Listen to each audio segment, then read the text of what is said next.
The training deck of the Galactic Naval Academy buzzed with nervous energy as 200 cadets from across known space gathered for their final evaluation. Species from 17 different worlds stood in perfect formation, their various forms of military dress creating a rainbow of colors and textures across the massive chamber. At the far end of the room, Admiral Zexther, a towering Vortanian with crystalline scales that caught the artificial sunlight, observed the proceedings with 6 unblinking eyes. Cadet Maya Chen stood near the back of the formation, her human frame dwarfed by the massive Corellian beside her, and barely reaching the shoulder plates of the insectoid hive spawn to her left.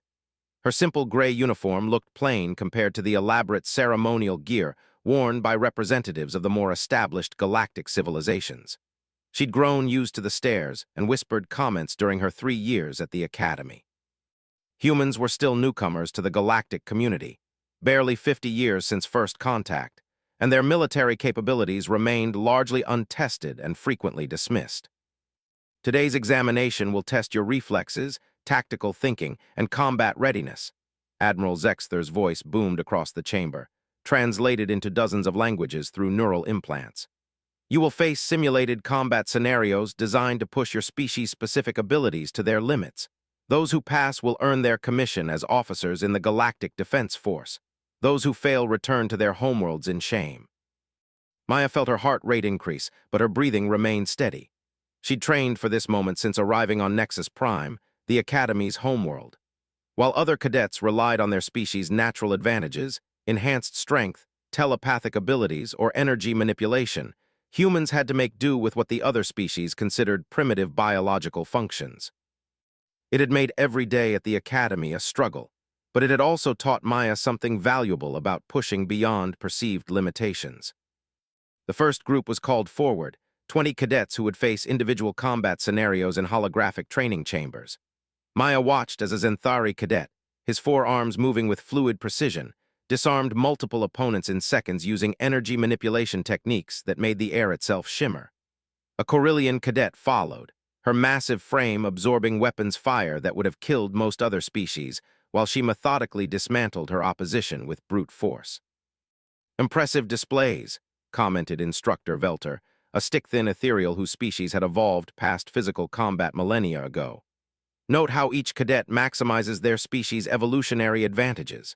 The Zenthari's multiple limbs and energy sensitivity, the Corellians' enhanced durability and strength. Evolution has provided them with the tools necessary for combat effectiveness." Maya heard the unspoken implication. Humans had no such evolutionary advantages. They were neither the strongest, fastest, most intelligent, nor most adaptable species in known space. According to galactic xenobiology texts, humans occupied what scientists called the mediocrity zone, decent at everything, exceptional at nothing. It was a classification that had followed Maya throughout her academy career. When the second group was called, Maya found herself selected for Individual Combat Assessment Chamber 7. The chamber was a perfect sphere, 30 meters in diameter, with holographic projectors capable of creating any environment or scenario. As she stepped inside, the walls vanished, and she found herself standing in what appeared to be a derelict space station, emergency lighting casting eerie shadows across twisted metal corridors. Her assessment parameters appeared in her peripheral vision through her neural interface. Scenario: hostile boarding action on civilian vessel. Mission: eliminate or neutralize all enemy combatants while minimizing civilian casualties. Time limit: 15 minutes. Weapons available: standard issue pulse rifle, sidearm, emergency equipment pack. The simulation began immediately. Maya could hear the sound of footsteps echoing through the station's corridors, along with the terrified whispers of civilians hiding in various compartments. Her scanner indicated 6 hostile signatures moving through the station in what appeared to be a coordinated search pattern. Standard tactical doctrine called for establishing a defensive position and calling for backup, but the simulation parameters made it clear she was operating alone. Maya moved through the corridors with careful precision, her footsteps silent on the metal grating. The first hostile rounded a corner 20 meters ahead, a simulated raider carrying an energy weapon that could punch through most personal armor. The creature hadn't seen her yet, focused instead on trying to access a sealed bulkhead where civilians were hiding. Rather than taking the obvious shot, Maya studied the environment. The station's artificial gravity was failing in sections, creating pockets of zero-G that the raiders seemed to be avoiding. Emergency lighting was flickering, creating shifting patterns of light and shadow. The ventilation system was still running, producing a constant background hum that could mask movement. Maya holstered her pulse rifle and drew her sidearm instead. The weapon was quieter and would give her the element of surprise she needed. She waited until the raider was fully engaged with trying to breach the bulkhead, then moved silently through a zero-G section, using handholds on the ceiling to position herself directly above her target. The shot was clean and quiet. The raider dropped without alerting its companions, and Maya quickly moved to secure the civilians before continuing her hunt. The next two raiders fell to similar ambush tactics, Maya using the station's failing infrastructure to her advantage in ways the simulation's programmers probably hadn't anticipated. It was when she encountered the final three raiders that things became interesting. They'd found her earlier victims and were now operating with increased caution, moving in a tight formation that made ambush tactics impossible. Maya found herself in a narrow corridor with limited cover, facing three experienced combatants who had every advantage except one. They expected her to behave like a typical galactic species, relying on superior technology or natural abilities to overcome the odds. Instead, Maya did something that would have been considered impossible by most galactic military doctrine. She holstered both weapons and stepped into the open corridor with her hands visible. "Surrender," one of the raiders called out in standard galactic common, its weapon trained on her center mass. "Smart choice, Cadet. Most species know when they're beaten." Maya smiled. Not surrendering, just didn't want to make this too easy. She dove to the side as all three raiders opened fire, their energy weapons lighting up the corridor with deadly precision. But Maya wasn't where their targeting systems expected her to be. She'd calculated the firing angles, the reaction time needed for target acquisition, and the psychological effect of an opponent who appeared to be surrendering. The raiders had relaxed for just a split second, and that was all the time Maya needed. She came out of her dive with her sidearm already drawn, putting two shots center mass into the nearest raider before its companions could adjust their aim. The second raider managed to get a shot off, but Maya was already moving, using the first raider's falling body as cover while she lined up her next shot. The third raider tried to fall back and establish a better firing position, but Maya had anticipated the movement and put her final shot exactly where her target would be, not where it was. The simulation ended with Maya standing alone in the corridor, three simulated raiders at her feet and 6 rescued civilians safe in the station's secure compartments. Her time, 8 minutes 37 seconds, 0 civilian casualties, 0 ammunition wasted, and most importantly, 0 reliance on species-specific advantages that humans supposedly didn't possess. Outside the simulation chamber, Maya could see through the observation windows that her performance had attracted attention. Admiral Zexther himself was standing at the control panel, his 6 eyes focused intently on the tactical replay. Several instructors who had never shown interest in human capabilities were now reviewing her simulation data with obvious surprise. "Acceptable performance," Instructor Velter commented, though Maya caught the note of confusion in the ethereal's translated voice. "Though I confess your tactical approach was unconventional. Most species would have relied on superior firepower or defensive positioning." Maya shrugged. "Humans learn to adapt. We don't have many other options." As she left the simulation chamber, Maya caught sight of another group of cadets preparing for their assessment. Among them was Cadet Vornash, a Zenthari who had made no secret of his belief that humans were too primitive for military service. His 4 eyes fixed on her with obvious disdain as she passed. "Enjoy your small victory, human," he said, his voice carrying the subtle harmonic undertones that gave Zenthari speech its musical quality. "The real tests are yet to come, and when they do, your species' limitations will be exposed for all to see." Maya met his gaze steadily. "We'll see about that." The tactical assessment was only the first of 5 trials that would determine who earned their commission as galactic officers. Maya had passed the first test, but she knew the challenges ahead would be designed to push every species to their absolute limits. For humans, who weren't supposed to have any particular advantages, that might prove to be exactly the edge they needed. The second trial took place in the Academy's Advanced Technology Laboratory, a sterile white chamber filled with equipment from across the galaxy. 43 cadets had passed the tactical assessment, representing 12 different species. Maya noticed that 3 other humans had made it through, though she didn't recognize any of them from her regular classes. The human program was small enough that most cadets knew each other by sight, which meant these 3 had been placed in accelerated tracks she hadn't known existed. Admiral Zexther stood before a table displaying various pieces of unfamiliar technology, each item glowing softly under containment fields. Your second trial will test your ability to understand and adapt to alien technology under pressure. Each cadet will be given 30 minutes to analyze an unknown device and determine its function, method of operation, and potential tactical applications. The devices before you represent technology from civilizations that predate our current galactic alliance by thousands of years. Maya felt a familiar knot form in her stomach. Technology analysis was where human limitations became most apparent. Species like the ethereals had evolved enhanced cognitive processing capabilities that allowed them to understand complex systems through what appeared to be intuition. The Zenthari could interface directly with most electronic systems using bioelectric manipulation. Even the typically physical Corellians had specialized sensory organs that could detect energy patterns invisible to human perception. Humans had to rely on observation, experimentation, and logical deduction. It was a slower process that rarely impressed instructors looking for quick results. Cadet Chen, Admiral Zexther called out, his crystalline voice cutting through her thoughts. You'll be analyzing Device 7. Proceed to Station 7 and begin your assessment. Maya approached the indicated station and found herself staring at what appeared to be a small crystalline sculpture about the size of her fist. The object was roughly spherical, but composed of dozens of interlocking geometric shapes that seemed to shift slightly when viewed from different angles.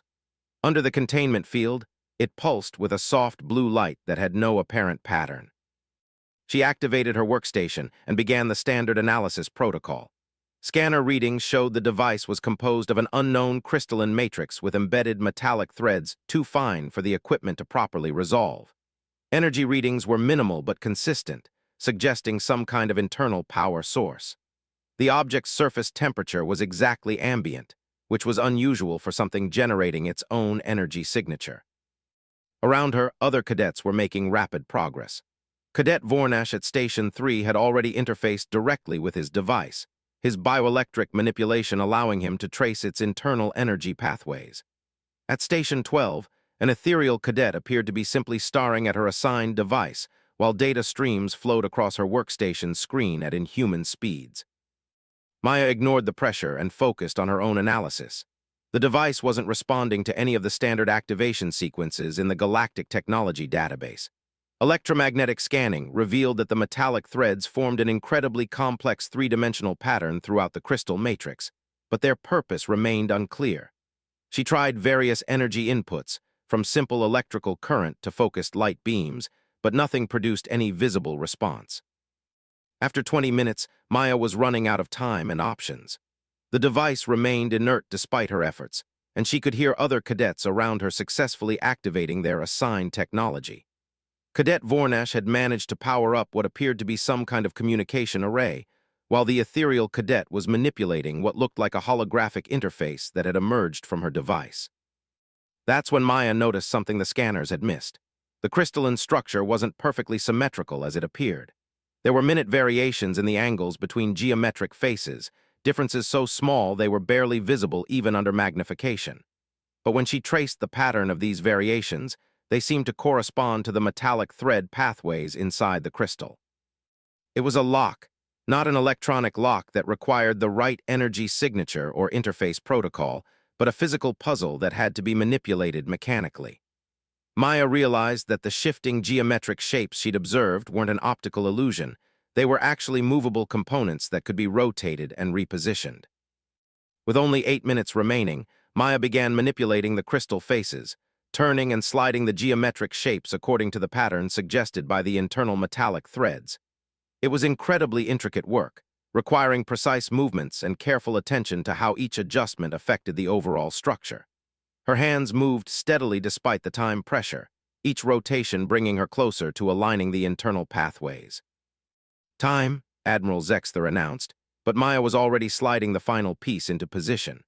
The device suddenly flared with brilliant light, and the entire crystal structure unfolded like a flower, revealing a complex holographic interface floating in its center.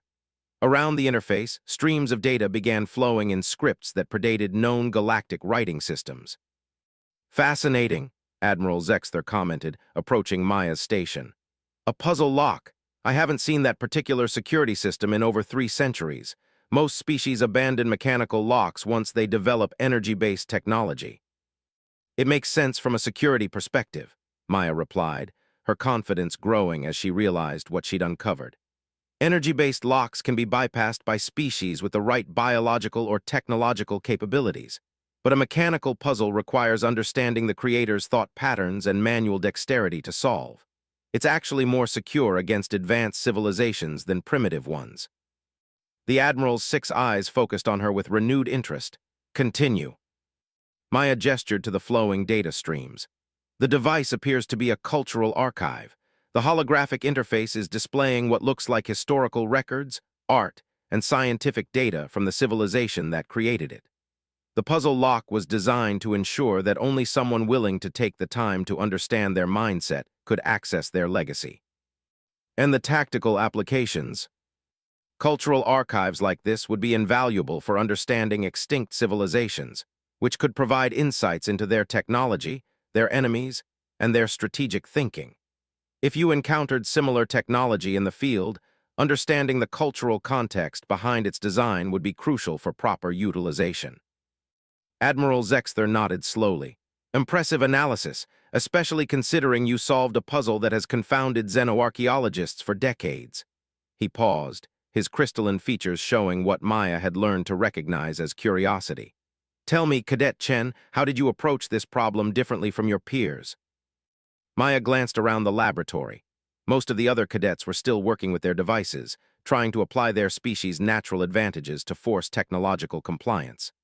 "I assumed I couldn't overpower or outthink the technology, so I tried to understand what the creators wanted me to do instead. Humans are good at pattern recognition and manual manipulation. We've been solving physical puzzles for thousands of years." "Interesting perspective. Most galactic species abandon such primitive problem-solving approaches once they develop advanced cognitive or technological capabilities." "Maybe," Maya said carefully, "but sometimes the primitive approach is exactly what advanced technology is designed to defend against."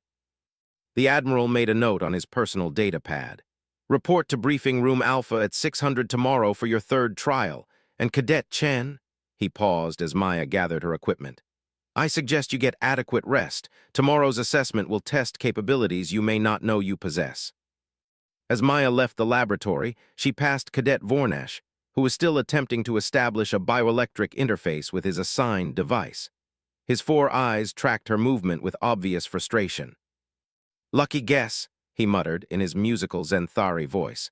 "Primitive manual manipulation won't help you when the trials require real intelligence." Maya stopped and looked back at him.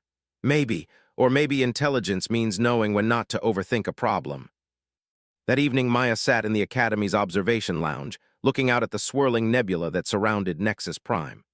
The other 3 humans who had passed the technology trial joined her at her table, and she finally had a chance to meet her fellow species representatives. There was James Park, a stocky engineer from the Luna colonies, Sarah Ockhaffer, a tall pilot from the African Federation, and David Reyes, a communications specialist from the Mars settlements. "Anyone else notice that our trials seem specifically designed to highlight areas where humans supposedly have disadvantages?" James asked, keeping his voice low enough that the alien cadets at nearby tables couldn't overhear. "I've been thinking the same thing," Sarah agreed. "The tactical trial tested pure combat capability without technological support. The technology trial required either advanced cognitive processing or bioelectric interface capabilities that humans don't have." David nodded. "Makes you wonder what they're planning for the final 3 trials, and whether we're actually being evaluated for commission, or if this is some kind of advanced xenopsychology experiment." Maya had been wondering the same thing. Admiral Zexther's comments suggested there was more to these trials than simple competency testing. The fact that the technology trial featured devices that had stumped xenoarchaeologists for decades was particularly suspicious. Either the Academy had access to incredibly advanced archaeological specimens, or the trials were designed to test very specific capabilities. What if, Maya said slowly, they're not testing our weaknesses? What if they're testing to see if we can succeed despite apparent disadvantages? The other three humans looked at her with interest. Think about it, Maya continued. Every species in the Galactic Alliance has specific advantages they've come to rely on. Zenthari bioelectric manipulation, ethereal cognitive processing, Corellian physical durability. But what happens when they encounter a situation where those advantages don't work? James leaned forward. They're used to succeeding because of their species' traits, if those traits become irrelevant or even counterproductive. They don't know how to adapt, Sarah finished. Humans have been adapting to disadvantageous situations for our entire evolutionary history. It's literally what we do best. David was nodding enthusiastically. And if the Galactic Alliance is looking for officers who can handle unexpected situations, who can succeed when standard approaches fail, then they need species who are comfortable operating outside their comfort zones, Maya concluded. Species who know how to win when they're not supposed to be able to win. The four humans sat in thoughtful silence, watching the nebula swirl outside the observation windows. Somewhere in that cosmic dance of gas and starlight, Maya felt like she could see the shape of what tomorrow's trials might bring. The Academy wasn't just testing their individual capabilities, it was testing whether humans could bring something unique to galactic military doctrine. The question was whether that uniqueness would be seen as an asset or a threat by the species who had been running galactic civilization for millennia. Maya had a feeling that tomorrow's trial would begin to provide that answer. The third trial began before dawn in a section of the Academy that Maya had never seen before. Sublevel 15 was accessed through security checkpoints that required biometric scans and clearance codes she hadn't known existed. The corridors here were different from the rest of the facility, constructed from a dark metallic material that seemed to absorb light rather than reflect it. Emergency lighting cast sharp shadows that created an atmosphere of barely controlled danger. 28 cadets had qualified for the third trial. Maya noted that while all four humans had advanced, the numbers from other species had dropped significantly. Only one Zenthari remained, though it wasn't Cadet Vornash. 2 ethereals had qualified, along with a mix of representatives from 6 other species.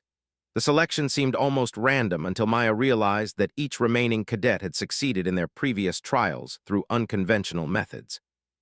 Admiral Zexther waited for them in a circular chamber with walls lined with what appeared to be observation equipment.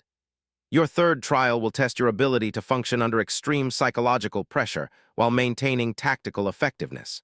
You will be subjected to neural manipulation designed to induce fear, confusion, and despair, while attempting to complete a mission-critical objective. Maya felt her blood run cold. Neural manipulation was one of the most controversial aspects of galactic military technology. The ability to directly influence another being's emotional and psychological state had been restricted by treaty for over 2 centuries, used only in controlled medical situations and advanced military training. The scenarios you will face have been calibrated to push each species to the edge of psychological breakdown, the Admiral continued. Most cadets will fail. Some will require medical intervention. Those who succeed will have demonstrated the mental resilience necessary for deep space command positions where psychological support is impossible, and mission failure could result in the extinction of entire civilizations. Maya exchanged glances with her fellow human cadets. This explained why the trials were taking place in a secured facility. Neural manipulation required specialized containment to prevent psychological contamination of nearby personnel. Cadet Chen, you will proceed to Chamber 3. Your scenario parameters will be explained once neural interface is established. Chamber 3 turned out to be a small room containing nothing but a reclining chair surrounded by neural manipulation equipment that looked disturbingly medical. Maya settled into the chair as technicians attached monitoring leads and adjusted the neural interface headset. The equipment was clearly designed for multiple species, requiring manual calibration for human brain chemistry. Scenario briefing will now commence, a synthetic voice announced through the neural interface. You are the commanding officer of a deep space exploration vessel that has encountered an unknown alien artifact. Your crew consists of 47 beings from various species, including several close personal friends and your romantic partner. Initial investigation of the artifact has triggered a cascade failure that is slowly killing your crew through an unknown mechanism. You have approximately 30 minutes to find a solution before the death toll becomes irreversible. The chamber around Maya dissolved, replaced by the bridge of a starship in crisis. Emergency alarms were wailing, and the main view screen showed a massive crystalline structure that pulsed with malevolent energy. Around her, crew members were working frantically at their stations, while others lay unconscious or worse at their posts. Maya's first instinct was to check the crew roster, but when she accessed the ship's computers, she found herself looking at detailed personnel files for people she somehow knew intimately. Lieutenant Sarah Kim, her communications officer and best friend since academy training. Commander Alex Torres, her first officer and the person she'd been planning to marry after this mission.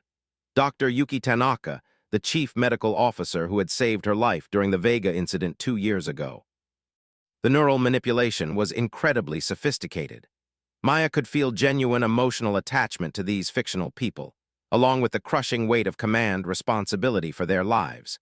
When she looked at the medical reports showing progressive organ failure spreading through her crew, the fear and desperation felt completely real. "Captain," Sarah Kim called from the communications station, her voice weak but determined.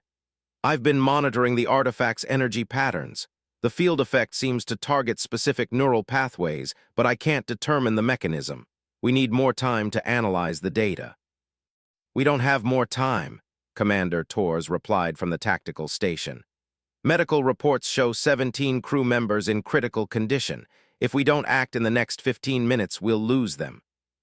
Maya forced herself to think past the emotional manipulation. The scenario was designed to create an impossible situation where any action would result in the death of people she cared about. Standard tactical doctrine would call for immediate withdrawal to preserve the remaining crew, but that would mean abandoning the critically injured personnel. Attempting to rescue everyone would likely result in total crew loss. But what if standard doctrine was wrong? Maya began reviewing the technical data streaming across her command displays. The artifact was indeed generating some kind of neural disruption field, but the pattern was too regular, too systematic to be a natural phenomenon. It felt like a test, not an attack. "Sarah, show me the complete energy spectrum from the artifact," Maya ordered. "Include frequencies our sensors can't normally detect." The data that appeared made Maya's heart race, but not from fear. Hidden within the seemingly chaotic energy patterns was a mathematical progression that looked almost like a communication protocol. The artifact wasn't trying to kill her crew, it was trying to establish contact. The neural disruption was a side effect of incompatible communication methods. "Alex, I need you to reconfigure our communication array to match this frequency pattern," Maya said, highlighting specific sections of the data. "We're not under attack. We're being scanned by a communications system designed for a completely different type of neural architecture." "Captain, that's extremely dangerous," Dr. Tanaka's voice came from the medical bay. "If you're wrong, the attempt could kill everyone instantly." Maya felt the weight of 47 lives pressing down on her, along with the neural manipulation designed to make her doubt her analysis. But underneath the artificial emotion, her human pattern recognition was screaming that she'd found the right answer. "I'm not wrong," she said with more confidence than she felt. "Begin the reconfiguration." The next 10 minutes were the longest of Maya's life as her crew worked to modify their communication systems while their shipmates continued to deteriorate. The neural manipulation intensified, flooding her with images of funeral services and notification letters to families. She watched Sarah Kim collapse at her station as the alien field effects overwhelmed her nervous system. But Maya held to her analysis. The mathematical patterns were too precise to be coincidental. This was a first contact scenario gone wrong due to incompatible biology, not an attack by a hostile alien intelligence. When they activated the modified communication array, the response was immediate. The artifact's energy patterns shifted, becoming more organized and less chaotic. The neural disruption field didn't disappear, but it stabilized at a level that human physiology could tolerate. Around the bridge, unconscious crew members began showing signs of recovery. "Contact established," Sarah Kim reported, back on her feet and grinning despite her obvious exhaustion.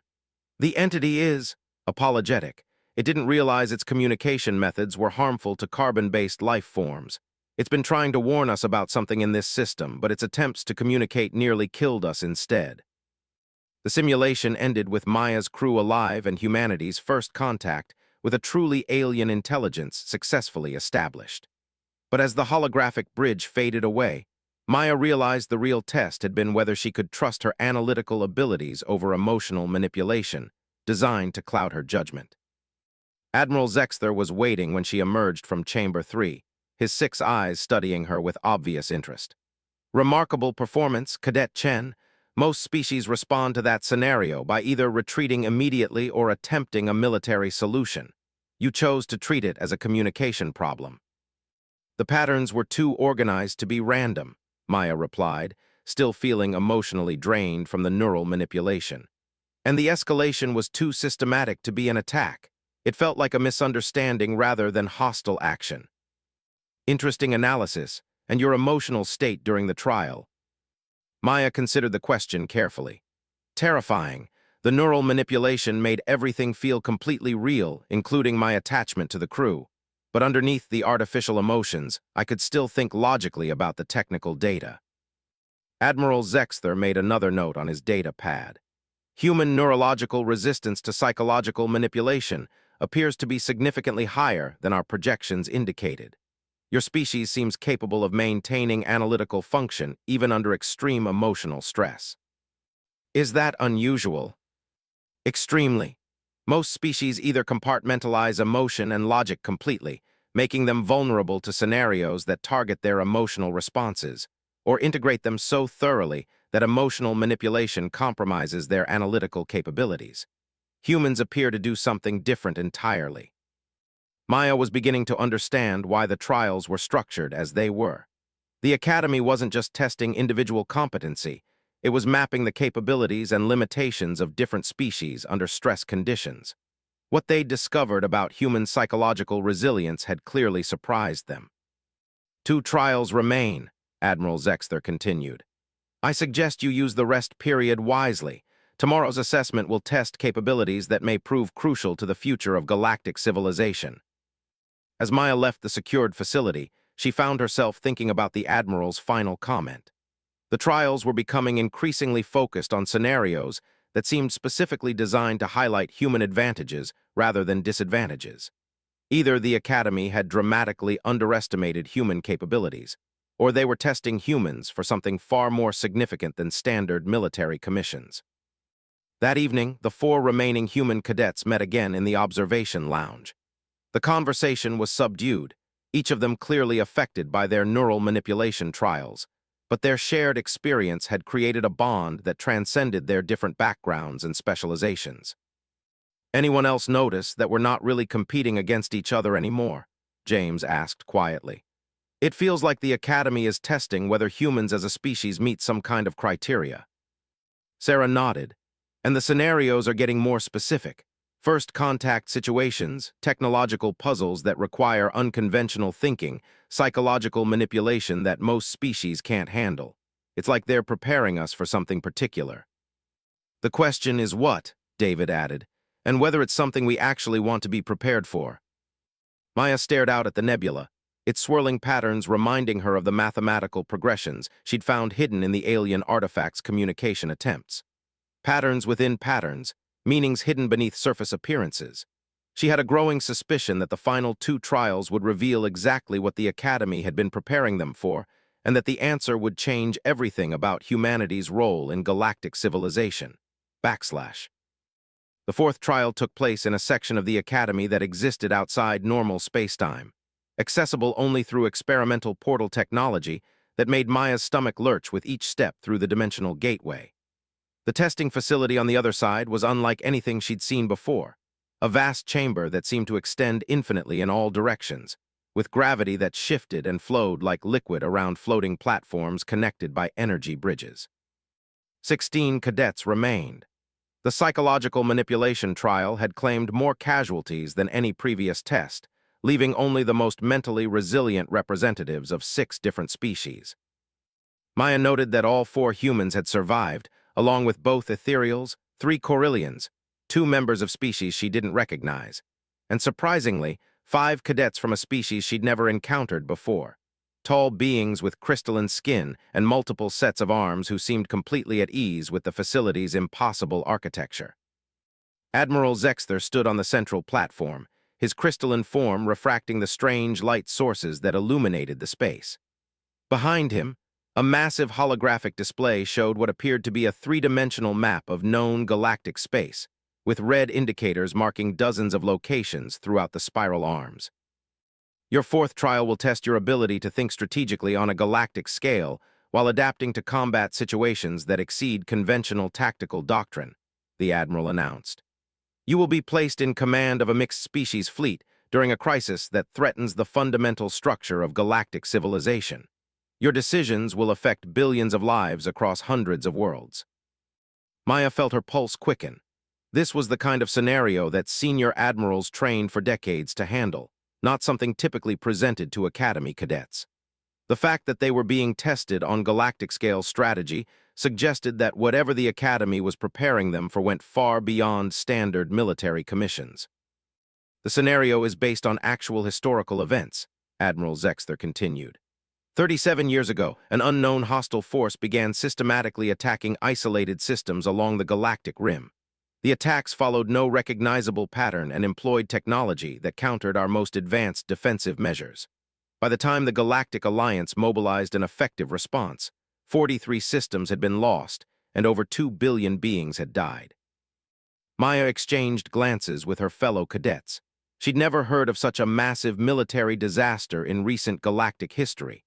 Either the information was classified above standard Academy clearance levels, or the scenario was hypothetical rather than historical. You will be divided into 4 groups, the Admiral continued. Each group will command a sector fleet and must coordinate with the other groups to develop and implement a unified strategy. The hostile force you face will adapt to your tactics in real time, requiring continuous evolution of your approach. Mission parameters are simple: prevent the extinction of galactic civilization. Maya found herself assigned to Group Alpha along with one of the Ethereals, a Corellian she didn't recognize, and one of the crystalline beings who introduced himself as Cadet Nexel of the Architect species. Their sector encompassed 17 systems along the galactic rim, including 3 major population centers and a critical hyperspace junction that connected their region to the galactic core. The simulation began immediately. Maya's command interface materialized around her, showing real-time tactical displays of her sector fleet. 237 vessels ranging from massive battleships to fast reconnaissance scouts. The fleet composition was mixed species, with each vessel type optimized for different tactical roles based on the technological capabilities of its builders. Contact, her tactical officer reported through the simulation interface. Unknown hostiles entering the Kepler-7 system. Fleet composition. Admiral, I've never seen anything like this. Maya studied the tactical display and felt her blood turn cold. The hostile force consisted of ships that seemed to shift and change configuration as she watched. Their energy signatures were unlike anything in the galactic database, and their movement patterns defied conventional understanding of space combat dynamics. All vessels, battle stations, Maya ordered. Move the heavy battle group to intercept, but maintain engagement range at maximum weapons effectiveness. I want full sensor analysis of those ships before we commit to close combat. The first engagement lasted exactly 4 minutes and 53 seconds. Maya's heavy battle group, consisting of some of the most advanced warships in galactic space, was systematically dismantled by hostile vessels that seemed to anticipate every tactical move. Weapons that should have been effective passed harmlessly through enemy shields, while return fire punched through her ship's defenses like they were constructed from paper. Group Alpha report, came the voice of Group Beta's commander through the communication link. We're seeing similar results in our sector. Conventional tactics are completely ineffective. Maya was already studying the engagement data, looking for patterns in the hostile ship's behavior. The enemy vessels had adapted to every weapon type, every tactical formation, every defensive measure her fleet had attempted. But the adaptation wasn't instantaneous. There was a delay of several seconds between her fleet's actions and the enemy's countermeasures. All groups, this is Group Alpha, Maya broadcast. The hostile force is using some kind of predictive tactical system. They're anticipating our moves based on standard galactic doctrine. We need to do something they can't predict. Such as, Group Delta's commander asked. We've attempted every tactical formation in the military database.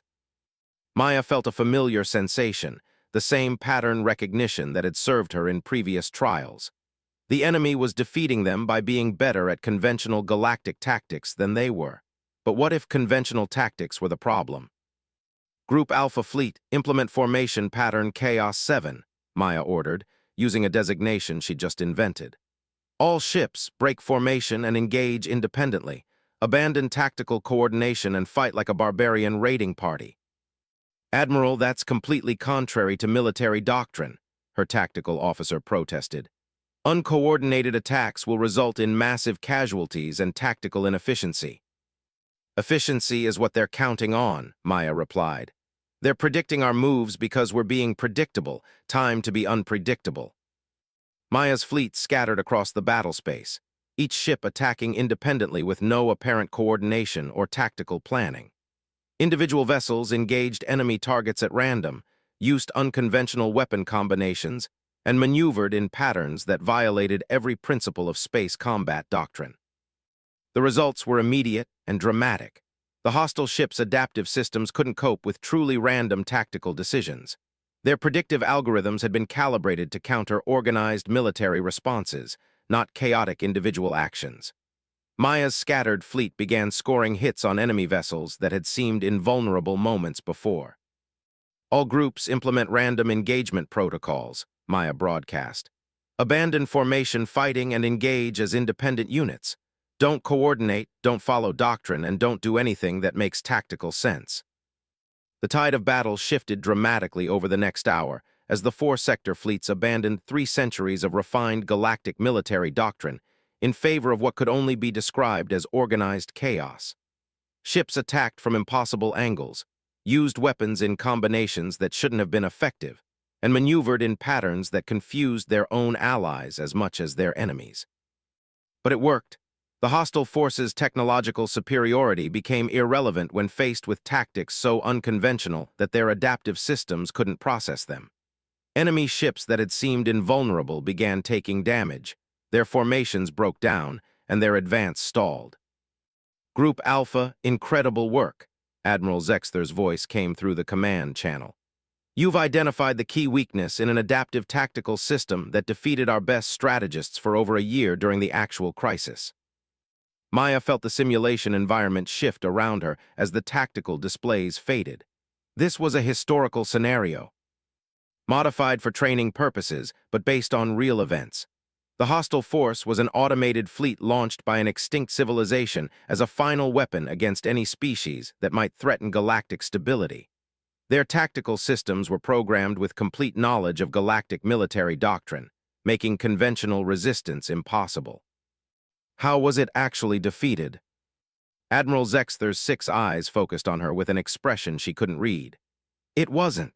The automated fleet is still active, still patrolling the galactic rim, still destroying any organized military force that attempts to engage it. We've learned to avoid the affected sectors and classify them as quarantine zones. Maya felt her worldview shift. But if it's still active, why are we training cadets to fight it? Because, the Admiral replied slowly, the fleet's patrol pattern has been expanding over the past 5 years. Our xenoarchaeology teams believe it will reach core galactic systems within the next 2 decades. When it does, we'll need commanders who can think beyond conventional galactic doctrine. The implications hit Maya like a physical blow. The entire trial process hadn't been about selecting competent officers for routine military service. It had been about identifying individuals who could succeed when conventional approaches failed, who could lead galactic civilization against a threat that conventional military thinking couldn't defeat. The final trial will be more challenging than anything you've faced so far, Admiral Zexther continued. It will test whether you can maintain your unconventional thinking under the most extreme pressure possible. Those who succeed will be offered positions in a classified program designed to prepare for the coming crisis. As Maya left the dimensional facility, her mind was reeling with the revelation that galactic civilization was under threat from an enemy they couldn't defeat through conventional means. The Academy hadn't been testing their competency as individual officers. It had been evaluating their potential as leaders in an unconventional war against an enemy that could only be defeated by abandoning everything galactic military science had learned about effective combat. The final trial would determine whether humanity, with their talent for unconventional thinking and adaptation under pressure, could provide the solution that 3 centuries of advanced galactic civilization had failed to discover. Maya realized that the next few hours might determine not just her own future, but the fate of every intelligent species in known space. That night she couldn't sleep. Looking out at the nebula surrounding Nexus Prime, Maya found herself wondering how many other threats were lurking in the dark spaces between stars, waiting for the right moment to test galactic civilization's ability to adapt and survive. Tomorrow would reveal whether humanity's greatest strength, their refusal to accept that any problem was truly unsolvable, would be enough to save not just themselves but everyone else as well. The final trial took place in the Academy's most restricted facility, a chamber that existed in a state of temporal suspension where time moved differently than in normal space. Maya could feel the strange physics affecting her perception as she entered, making each heartbeat seem to echo through eternity while thoughts moved at the speed of light. 12 cadets remained from the original 200. All 4 humans had survived, along with representatives from 4 other species. Maya noted that the selection seemed almost intentionally diverse, as if the Academy had been looking for specific combinations of capabilities rather than individual excellence. Admiral Zexther stood in the center of the chamber, but something was different about him.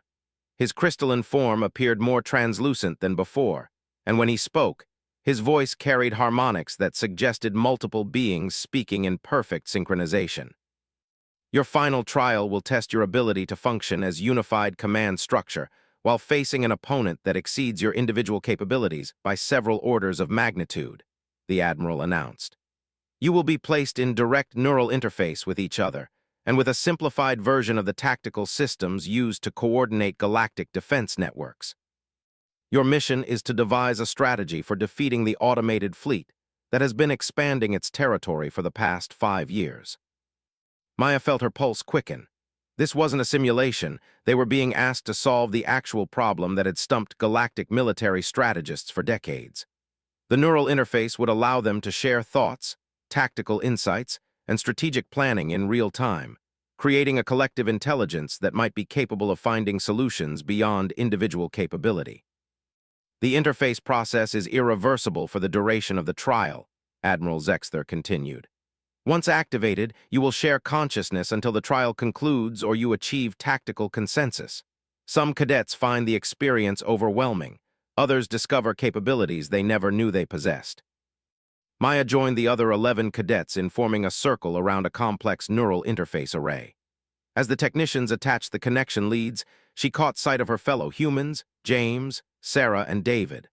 All of them looked as nervous as she felt, but there was something else in their expressions, a determination that came from understanding exactly what was at stake. The neural interface activated with a sensation like lightning striking her consciousness. Suddenly, Maya could feel the thoughts and experiences of 11 other beings flowing through her mind like tributaries joining a river. The diversity was overwhelming, each species bringing completely different perspectives and analytical approaches to the shared mental space. But underneath the chaos, Maya could sense something remarkable happening. The human cadets were serving as a kind of neurological bridge, their pattern recognition abilities helping to translate between the different thought processes of the various species. Where ethereal logic and Corellian intuition would normally be incompatible, human cognitive flexibility was finding common ground. The tactical data began flowing into their shared consciousness, and Maya felt her individual awareness expand to encompass strategic thinking on a galactic scale. The automated fleet's patrol patterns, weapon capabilities, and adaptive systems became as familiar as her own memories. She could see the mathematical progression of its expansion, the systematic way it had learned to counter every defense galactic civilization had attempted. Through the shared interface, Maya felt the other cadets growing despair as they fully understood the scope of the problem. The automated fleet wasn't just technologically superior, it was learning faster than galactic military doctrine could evolve. Every engagement made it stronger, every tactical innovation was absorbed and countered within days. But Maya also felt something else in the shared mental space, a stubborn refusal to accept defeat that seemed to radiate from the human cadets. Where the other species saw an impossible problem, humans saw a puzzle that just needed the right approach. The enemy's strength is also its weakness, Maya's thought echoed through the interface, supported by tactical analysis from Sarah's pilot training and engineering insights from James's technical background. It's designed to counter organized military resistance, but what if we don't give it organized resistance to counter? The idea built momentum as it circulated through the shared consciousness. David's communications expertise highlighted how the enemy's adaptive algorithms required clear tactical data to function effectively. The ethereal cadets contributed analysis showing how the fleet's learning systems were calibrated to process organized decision-making patterns. Cadet Nexel, the architect representative, provided historical context about guerrilla warfare techniques that had succeeded against overwhelming technological superiority. A Corellian cadet offered insights into the psychological impact of unpredictable resistance on automated systems designed for logical engagement. Through the neural interface, Maya felt the strategy taking shape in their collective consciousness.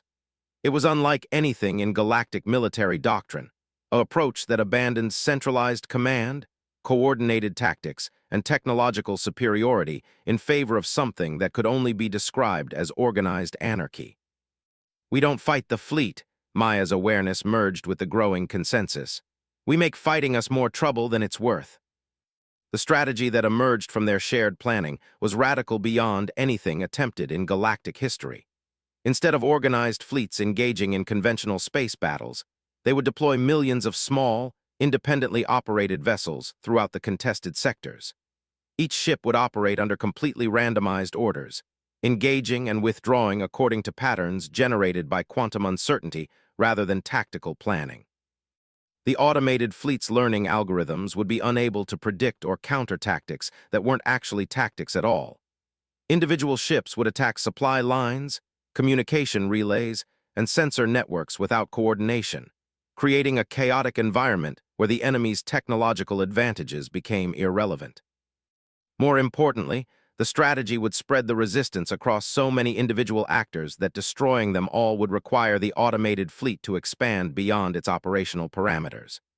The enemy would be faced with a choice between ignoring the resistance and accepting continuous losses, or pursuing every individual threat and becoming dispersed beyond effective concentration. It's not about winning battles, the collective understanding flowed through the neural interface. It's about making the war too expensive to continue. Admiral Zexther's voice penetrated their shared consciousness. Remarkable synthesis. You've developed a strategic approach that our best military analysts failed to conceive in 5 years of intensive study. The integration of human unconventional thinking with other species' analytical capabilities has produced something genuinely novel. The neural interface began to disengage, and Maya felt her individual consciousness reasserting itself. But the memory of the shared planning remained vivid, along with an understanding of how different species' capabilities could be combined in ways that exceeded their individual limitations. Congratulations, Admiral Zexther continued as the interface array powered down. You 12 represent the first graduating class of the Unconventional Warfare Academy. Your mission, should you choose to accept it, will be to implement the strategy you've developed and lead galactic civilization's resistance against the automated fleet. Maya realized that everything about their academy experience had been preparation for this moment. The trials hadn't been testing individual competency. They'd been identifying cadets who could think beyond conventional limitations and work together to solve problems that traditional approaches couldn't handle. The automated fleet will reach the Centauri system in 18 months, Admiral Zexther explained.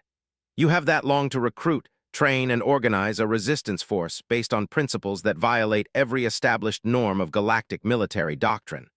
The conventional fleet will continue to exist for political and defensive purposes, but the real war will be fought by forces under your command. As Maya left the temporal suspension chamber, she found herself thinking about the journey that had brought her to this point. She'd started as a human cadet in a galactic academy, struggling to compete with species that seemed to have every natural advantage. Now she was graduating as part of a command team tasked with saving galactic civilization through the very unconventional thinking that had once been considered a weakness. James, Sarah, and David joined her in the corridor outside the chamber, all of them still processing the magnitude of what they'd been asked to undertake. "Think we can actually do it?" James asked quietly. "Fight a war using chaos as a weapon?" Maya thought about the automated fleet, patrolling the galactic rim with perfect logical efficiency, destroying everything that matched its programmed definition of a military threat. Then she thought about the strategy they'd developed, millions of individual actors creating patterns too random for any logical system to predict or counter. "We're humans," she said finally. "Chaos is what we do best." 6 months later, Maya stood on the bridge of her command vessel, watching as the first wave of civilian volunteer ships began their seemingly random deployment throughout the contested sectors. Each vessel was operated by a crew that had been trained to ignore conventional tactics, to make decisions based on random chance rather than strategic planning, and to value confusion over coordination. It was the strangest military operation in galactic history, and according to early reports, it was working. The automated fleet's adaptive systems were overloading trying to process tactical data that didn't follow any recognizable patterns. Enemy vessels were breaking off from their patrol routes to chase individual threats that vanished before they could be engaged. Maya smiled as she watched the tactical displays showing the growing chaos in sectors that had been under automated control for years. The Academy had been right to search for cadets who could succeed through unconventional thinking. Sometimes the best way to solve an impossible problem was to refuse to accept that it was impossible. Human stubbornness, it turned out, was exactly the weapon galactic civilization had been waiting for.